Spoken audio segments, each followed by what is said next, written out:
I caught my parents on my security camera plotting to move my brother into my apartment, so I set a trap and exposed their betrayal at dinner. Alright, Reddit, I need outside eyes on this.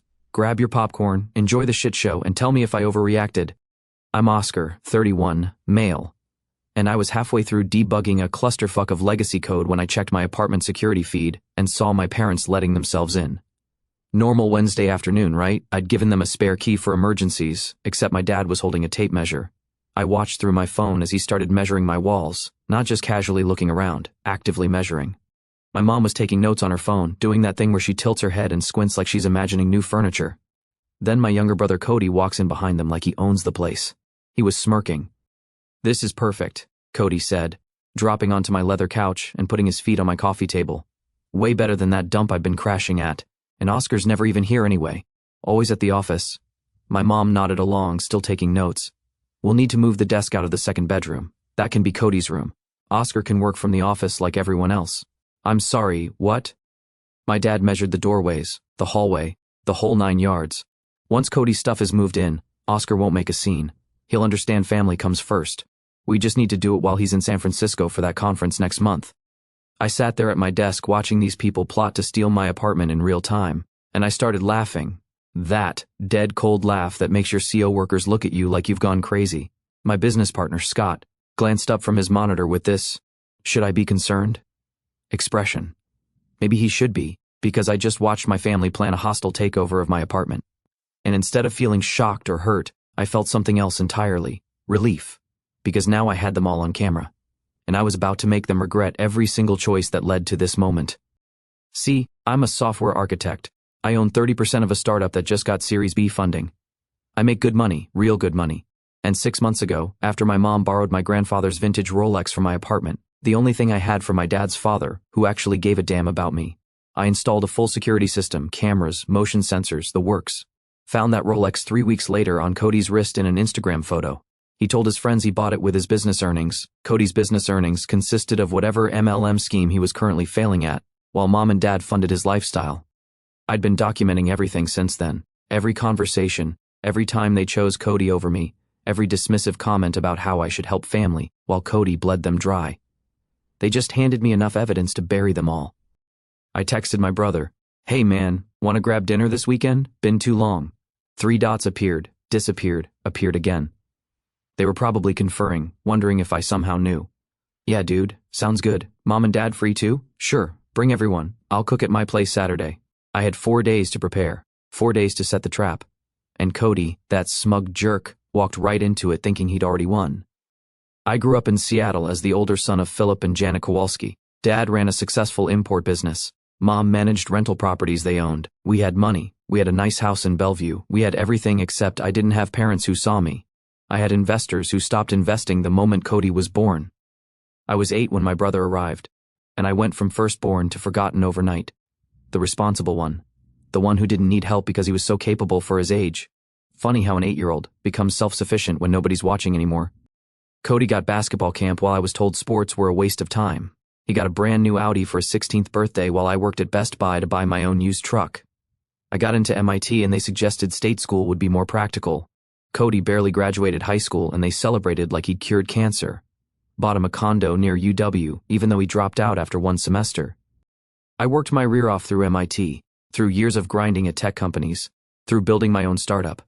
3 years ago, I bought this apartment in downtown Seattle.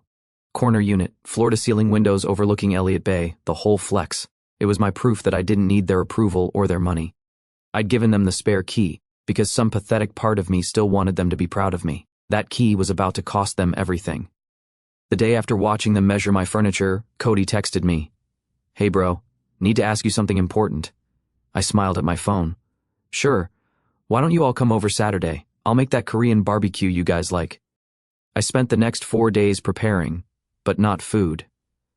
I was organizing evidence, financial records showing every loan I'd given Cody that he never repaid, screenshots of the 7 different business ventures my parents had funded for him that all failed, bank statements proving I'd paid for family dinners, vacations, gifts, while Cody contributed nothing and took everything. But the real work had been happening for months. See, Cody's current girlfriend, Nicole, had reached out to me 12 weeks ago through LinkedIn. Professional message, very polite. She'd noticed we had the same last name and took a shot. Turns out Cody had been using her credit cards to fund his latest business venture, some crypto trading course, MLM nonsense. He'd maxed out 3 of her cards, about $40,000 total, while telling her he was investing their money in a guaranteed opportunity. The opportunity was him buying bottle service at clubs and trying to recruit people into his downline. Nicole had receipts, all of them. And she'd been working with me to document everything because Cody had also told her that I was a trust fund kid who'd never worked a real day in my life. Meanwhile, he'd been telling my parents that Nicole's family was wealthy and he was networking for business opportunities. All lies. Nicole was a nurse working double shifts while Cody drained her accounts. But the best part, Cody had recently started listing my apartment as his business address for his LLC, using my address for business registration without asking, probably to look more legitimate to whatever marks he was currently scamming. That meant every piece of mail, every legal document, every trace of his shady business dealings was now tied to my property. And that was going to be useful. Saturday arrived, perfect weather. I grilled kalbi and made banchan, set the table nice. My apartment looked clean, professional, successful, everything they'd tried to take. The folders sat in my home office waiting. The trap was set, and Cody was about to learn that the brother he'd dismissed his entire life was a lot smarter than he looked. They showed up at 6. Mom brought drinks. Dad immediately started eyeing the walls he'd measured 3 days ago. Cody walked in with this grin, already acting like he lived here, and behind him came Nicole. She caught my eye and gave the tiniest nod. She was in on it. "Oscar, man, this place looks great," Cody said, dropping onto my couch exactly like he had on camera. "You keeping it clean for once?" I smiled. "Special occasion." Mom headed straight to the kitchen. "You should really get better knives, sweetie. These are dull. I like them sharp enough to cut through nonsense. But, thanks for the feedback." She blinked, not sure if I just insulted her. We ate dinner. Cody dominated the conversation like always, talking about his latest business opportunity, how he was about to blow up, how he had investors lining up. Dad nodded along like he was the next Elon Musk. Mom kept refilling his glass. Nicole stayed quiet. "So, brother," I said, setting down my chopsticks, "how's the apartment hunting going?" He exchanged looks with our parents. Dad jumped in smooth as ever. "Maybe you could help your brother out. You've got that extra bedroom collecting dust." "The office," Mom added. "You could work from the company office like everyone else. Cody needs a stable address for his business. Family helps family, Oscar." I took a slow sip. "That's interesting because I could have sworn I saw you all in here earlier this week, measuring my walls, planning where to put Cody's stuff without asking me, without even telling me." The silence was beautiful. Cody's smirk faltered. Dad's jaw tightened. Mom opened her mouth. "I have security cameras," I continued. "Full coverage. Installed them after Mom borrowed Grandpa Kowalski's Rolex from my bedroom. Remember that, brother? The Rolex you told your friends you bought with your business earnings?" His face went red. "You said those were just for the front door."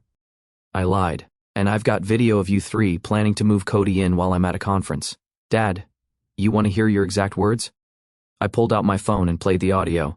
Dad's voice filled my apartment clear as day. "Oscar won't make a scene. He'll understand. Family comes first. We just need to do it while he's in San Francisco next month." Nicole shifted in her seat, and I saw the anger flash across her face. She'd been lied to about so many things, and now she was watching it all come together. Dad started to bluster. "Now, Oscar, you're taking this out of context." "Context? You broke into my freaking home to plan a hostile takeover. That's the context." "We're your family," Mom said, her voice rising. "How can you be so selfish? Your brother needs help right now. He's building something important." I laughed. "Important? Cody, what business are you in again?" "This week. Cryptocurrency education," he said defensively. "It's going to be huge." "It's a pyramid scheme," Nicole said quietly. All eyes turned to her. "He maxed out 3 of my credit cards. $40,000 for what? Bottle service club photos for Instagram. Your business opportunity doesn't exist." Cody's face went from red to pale. "Nicole, what the heck? Don't." Her voice was ice. "Oscar called me 2 months ago. We've been comparing notes." "What the heck is going on?" Dad asked, confused. Mom looked between them, confused. "Oscar, what is she talking about?" "I'm talking about your son being a fraud. Nicole, you want to show them the credit card statements?" She pulled out a folder. I'd taught her well. She spread the statements across my table. Charges at nightclubs, designer clothes, expensive dinners. Not a single legitimate business expense in the bunch. "Cody told me he was investing our money. Nicole said. He told me we'd be millionaires by the end of the year. Instead, I'm $40,000 in debt, and he's been living like a trust fund kid on my credit. That's not... I can explain, Cody stammered. Explain what? I cut him off. Explain how you've been using my apartment as your business address without asking? Yeah, I know about that too. You registered your LLC to my address without my consent. I pulled the public filings and contacted the businesses you were dealing with. Kowalski Capital Ventures LLC. That's your company, right? The one you're using to scam people into buying your crypto course. He stood up, knocking his chair back. You had no right. You had no right to use my address. And you know what else I found in those public records? You're under FTC investigation for deceptive business practices. You're being sued by 3 different people for fraud. And you've been hiding all of this by using my address so Mom and Dad wouldn't find out. Dad's face was stone. Now, what the actual fuck is this true, Cody? It's all garbage. Oscar's just jealous because... Because what? I stood up. Because I actually built something real while you've been running scams. Because I worked my rear off while you coasted on Mom and Dad's money. Because I bought this place with money I earned and you thought you could just take it. Mom was crying now. Oscar, please. He's your brother. He made mistakes, but family forgives. Forgives? Right. Wait a sec. I walked to my office and came back with more folders. Let me tell you what I'm forgiving. Cody has borrowed $73,000 from me over the past 6 years. Not $1 paid back. You two have borrowed another $45,000. Also not paid back. Meanwhile, Cody's living off Nicole's credit cards using my address for his scam business, and you 3 were planning to illegally move him into my apartment. I dropped the folders on the table. This is everything. Every loan, every lie, every time you chose him over me, every time you told me to be more understanding while he took advantage of everyone around him. Cody was sweating. Now you can't prove any of this. I can prove all of it. Bank transfers, text messages, emails, recorded conversations, and the best part, Nicole's lawyer is filing a civil suit against you for fraud. The FTC is investigating your deceptive business practices, and you've been using my address as your business registration without my consent. That's going to look real good when the feds start asking questions about mail fraud. Dad finally found his voice, but it was shaky. Oscar, son, I think you're overreacting. This is still family. No, I said. Family doesn't break into each other's homes. Family doesn't spend 3 decades teaching one kid he's worthless while the other kid can do no wrong. I walked to the door and opened it. Get out. All of you, leave your key on the table. If you contact me again, if you come near this apartment, I'll file for restraining orders. And Cody, Nicole's lawyer, is CCing me on everything. I'm going to watch you burn. Cody grabbed his jacket, his face twisted with rage. You're going to regret this. You think you're so dang smart with your job and your fancy apartment. You've always been a smug jerk. And now everyone's going to know it. Better a smug jerk than a fraud living off other people's credit cards. He stormed out, Nicole following behind him, but she paused at the door and looked back at me. Thank you, she mouthed. I nodded. She'd get her money back. I'd make sure of it. My parents left slower. Mom still crying. Dad wearing that mask of controlled anger I remembered from childhood. You're going to regret this, Dad said quietly. When you're alone and need family, we won't be there. Good, I said. I've been alone my whole life. It won't really bother me. After they left, I locked the door, engaged the deadbolt, and walked to my window. The skyline stretched out in front of me, lights reflecting off Elliott Bay. My apartment, my sanctuary, still mine. Scott texted when I was locking up the office. How'd it go? Burned every bridge. Feels amazing. Drinks tomorrow? Absolutely. I just nuked my entire family in one dinner, and for the first time in my life, I felt completely free. Monday morning hit me with 17 texts from my mom, each one more desperate and guilt-trippy than the last. I blocked her number after reading the first one. Blocked Dad, blocked Cody. The silence was peaceful. Nicole called that afternoon. Her lawyer had filed charges. Cody had been served and was blowing up her phone. I told her not to answer, that the documentation spoke for itself. She thanked me again for believing her, for helping her build the case. Most people wouldn't have had the guts to reach out to their scammer-s family, but she'd been smart enough to know I might actually listen. The week that followed was chaos, but the good kind. Turned out Cody had been running his business out of 3 different addresses, mine, Nicole's, and some P.O. box in Tacoma. The FTC had been building a civil case for months based on deceptive trade practices. But once my documentation and Nicole's evidence landed, the DOJ opened a criminal investigation for wire fraud and mail fraud. Federal agents executed a search warrant at his apartment on Wednesday. The evidence they found, fake testimonials, stolen course materials, records of who he'd scammed, sealed it. Scott sent me the news article with the headline, "Local man charged with wire fraud and crypto education scheme." Cody's mugshot looked exactly how you'd expect. Stunned, shocked that consequences existed. "Your brother?" Scott asked when I got to the office. "Not anymore." The best part was watching Cody's Instagram go from flexing lifestyle to complete radio silence. His followers started commenting, asking questions. Then someone linked the fraud charges. Then Nicole posted a statement about financial abuse. Then everything unraveled beautifully. Cody had been scamming people with a $2,000 cryptocurrency masterclass that was basically YouTube videos he'd stolen and repackaged. He had about 40 students who'd paid him, none of whom learned anything except how to lose money. They all started coming forward. The lawsuits piled up. My parents tried a different approach after that. They sent my uncle, Dad's brother, to talk to me. Uncle Henry was a good guy. Never played favorites. Always treated me square. We met for coffee on Friday. He told me straight up that Dad had asked him to intervene, but he'd told Dad he was an idiot. He'd watched them screw me over for years, had warned them they'd lose me. They hadn't listened. Cody had been a spoiled brat since birth, and everyone knew it except my parents. He pulled out his phone and told me Nicole had actually called him, asked if he'd be a witness in her case against Cody. He'd said yes without hesitation. That kid needed to learn consequences, and my parents needed to learn they couldn't enable their way out of this one. He slid a business card across the table, his lawyer's info, already briefed on my situation, ready to help with restraining orders or property protection if needed. I took the card and thanked him. "Don't thank me," he said. "Just don't let them weasel their way back into your life. You're better off without them." He was right. Cody's arraignment was the following Monday. Nicole went and sent me updates throughout. Cody showed up in a cheap suit with a bus bench lawyer, parents looking devastated in the gallery. The judge set bail at $50,000. Dad had to use the house as collateral. The whole time, Cody glared at Nicole like she'd orchestrated his downfall, instead of just documenting it. Zero accountability, exactly as expected. That evening, Scott and I grabbed drinks at a bar in Capitol Hill. He'd been my business partner for 4 years, knew all the family drama, never judged. He asked what was next for me now that my family was imploding and Cody was facing federal charges. I told him the truth. Nothing changes. I just keep living my life. They were never really part of it anyway. My phone buzzed. Unknown number. "Oscar, it's your mother. I borrowed your father's phone. Please call me. Cody needs help. He could go to prison. You're his only family with the resources to hire a good lawyer. I'm begging you." I showed Scott the text. He asked what I was going to do. I deleted it and blocked the number. Nothing. He made his choices. 3 weeks later, Nicole's civil suit was settled.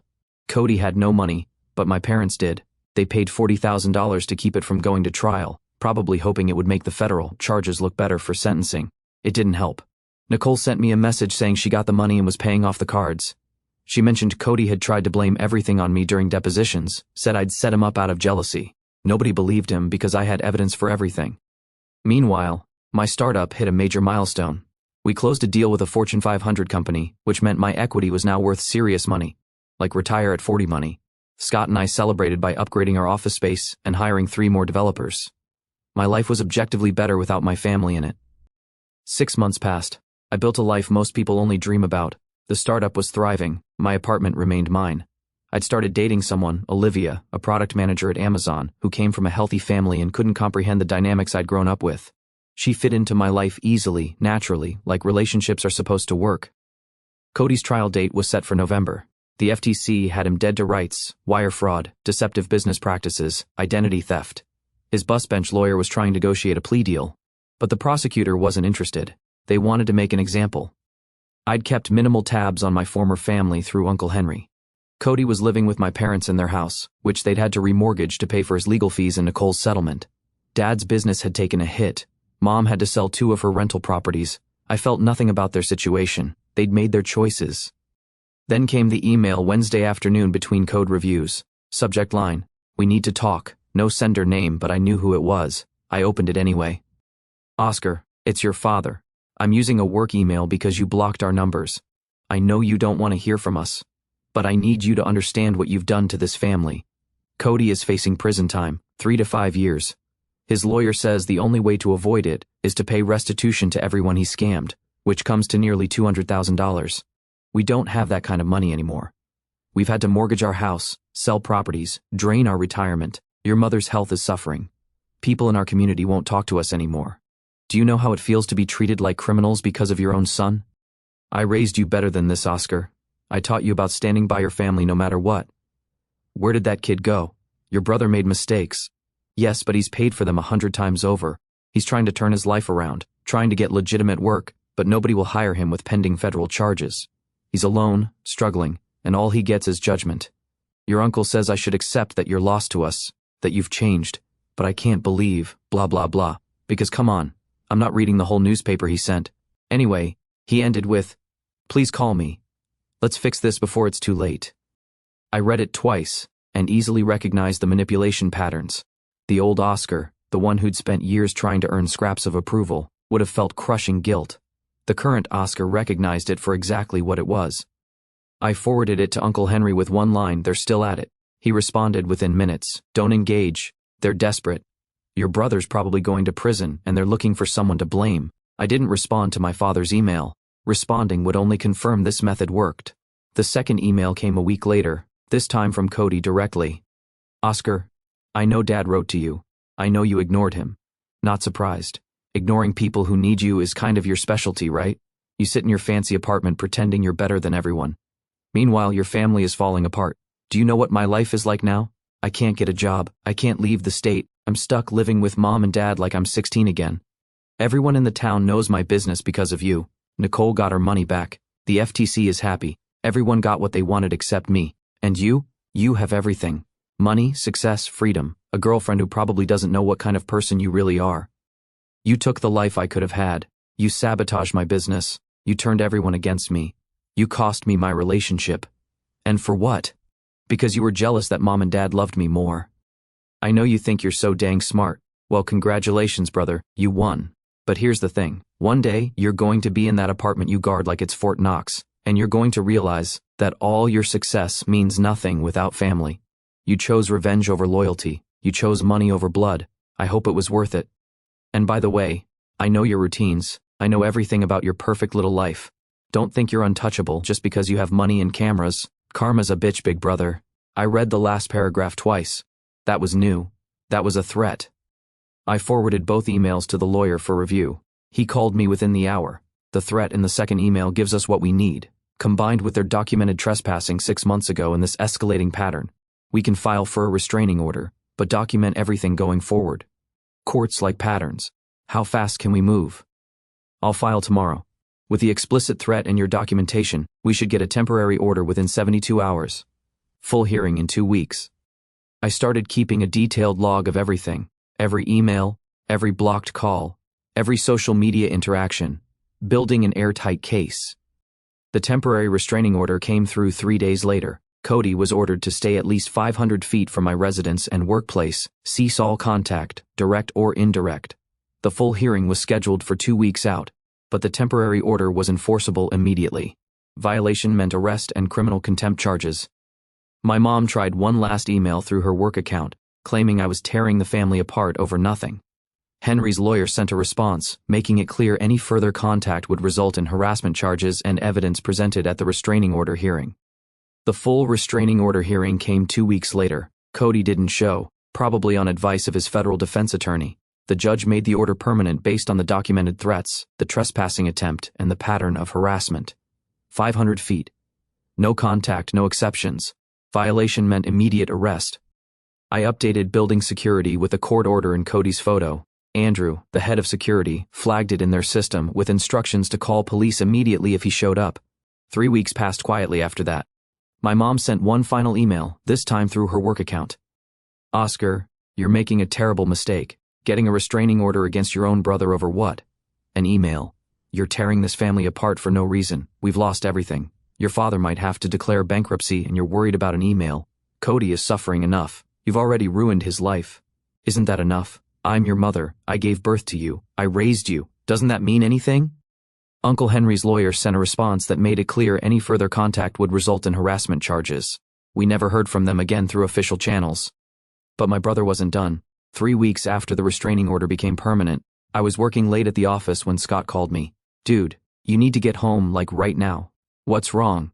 "Cody's at your building. Security called me when they couldn't reach you. He's in the lobby demanding to see you. I'm on my way." I made it to my building in 15 minutes, speeding the whole way. When I pulled into the garage, I called building security. Mr. Kowalski, he's still here, said Andrew, the night security guard. He showed up about 40 minutes ago claiming there's a family emergency. We told him you're not here and he's not on the approved list, but he won't leave. Says he'll wait all night if he has to. Call the police. He's not supposed to be within 500 feet of this building. Already done. They're on their way. I just wanted you to know before you came up. I'm in the garage. I'll wait here until he's gone. Through the phone, I could hear Cody's voice in the background. Come on, man. I just need 5 minutes with my brother. There's been an accident. This is an emergency. Andrew responded calm and professional. Sir, I've confirmed with Mr. Kowalski directly. There's no emergency. You're violating a restraining order by being here. The police are on their way. He's my brother. He can't just cut me off like this. Sir, you need to leave the premises immediately or you'll be arrested. Let him arrest me then. At least I'll get to see his face when they drag me out. He thinks he's so dang untouchable up there in his tower. I stayed in my car listening. Part of me wanted to go up there, wanted to confront him, but I knew that's exactly what he wanted, a scene. The police arrived 8 minutes later. Through the phone I heard them try to reason with him and heard him shift tactics from aggression to playing the victim. He fed them a story about trying to fix his family, about me turning everyone against him, about just wanting to talk. The officers weren't buying it. They told him he was trespassing, that I'd confirm no emergency, that he needed to leave or face arrest. His voice shifted again. Pure venom. Fine, tell Oscar his little tech bro life isn't going to last forever. Tell him people who burn bridges usually end up alone. Tell him I'm not done. Footsteps. Voices. Then Andrew came back on the line saying he was gone. Officers had escorted him to his car and watched him leave. They were filing an incident report. Andrew suggested I consider additional security measures. The guy seemed unstable. He was right. I sat in my car for another 20 minutes. Then I went upstairs, locked my door, and stood in my living room feeling something I hadn't felt in years. Fear. Not of Cody specifically, but of what he might do. He was desperate, and desperate people do stupid things. Olivia came over an hour later. I'd texted her what happened, and she drove straight from her place. You okay? She asked, wrapping her arms around me. Yeah, just ticked off. That's allowed. She pulled back to look at me. What are you going to do? Lawyers filing a violation report. Cody might go to jail just for showing up here. Then he can't show up again. Exactly. She stayed over that night. We didn't talk much about it, but having someone there, someone who chose to be there without obligation or manipulation, reminded me why cutting off my family was the right choice. The violation report was filed the next morning. Cody's bail was revoked. He was taken into custody pending his fraud trial. Uncle Henry called me that afternoon with an update. My mom had called him crying, asking if he could talk to me about helping with Cody's legal situation now that he was in custody. He'd told her Cody violated a court order, that he'd been warned repeatedly. She hadn't taken it well. He also mentioned Cody's defense attorney was scrambling for a plea deal. The restraining order violation on top of the federal charges killed any sympathy angle they might have had. Cody's federal case moved fast after that. His attorney negotiated a plea, guilty to wire fraud and mail fraud, in exchange for 18 months federal prison and 5 years supervised release with full restitution to victims. The prosecutor accepted. My parents would spend years paying off his debts while he did his time, and I would spend that time living my life completely free of them. 15 months later, Cody got out. Federal inmates typically serve about 85% of their sentence with good behavior. So, the timeline tracked. Uncle Henry gave me the heads up a week before his release date. He's been asking about you. Apparently went to some kind of rehabilitation program in prison. Says he wants to make amends. Amends? I laughed. That's rich. I'm just telling you what I heard. Do with it what you want. I did nothing with it. Ignored it completely. My life had become exactly what I wanted. The startup was profitable. Olivia and I had moved in together, and I'd completely rebuilt my social circle with the right people. Then Cody showed up at my office. Scott came into my workspace looking uncomfortable. Your brother's in the lobby. Security stopped him, but he's asking to talk to you. I looked at the clock. 2:40 p.m. Tell security I'll come down, but I'm not letting him up here. Let's get this over with. I took the elevator down to the lobby. He was standing by the windows, looking like prison had hollowed him out. Oscar, he said when he saw me, thanks for coming down. You've got 5 minutes. He looked around the lobby. Nice place. Scott said you guys are doing well. 4 minutes. He took a breath and launched into his apology. Said he knew he'd messed up everything. Wanted to say he was sorry. It lasted maybe 90 seconds before I cut him off. Nah, I said. You're sorry you got caught, not for what you did. His face tightened, but prison had changed me. I'd learned and grown. I told him prison didn't change him. It just removed his access to victims. He pushed back. You're being unfair. I'm trying to make amends here. Don't, I said, stepping closer. You're trying to use me again. I can't be fooled anymore, brother. His mask almost slipped just for a second.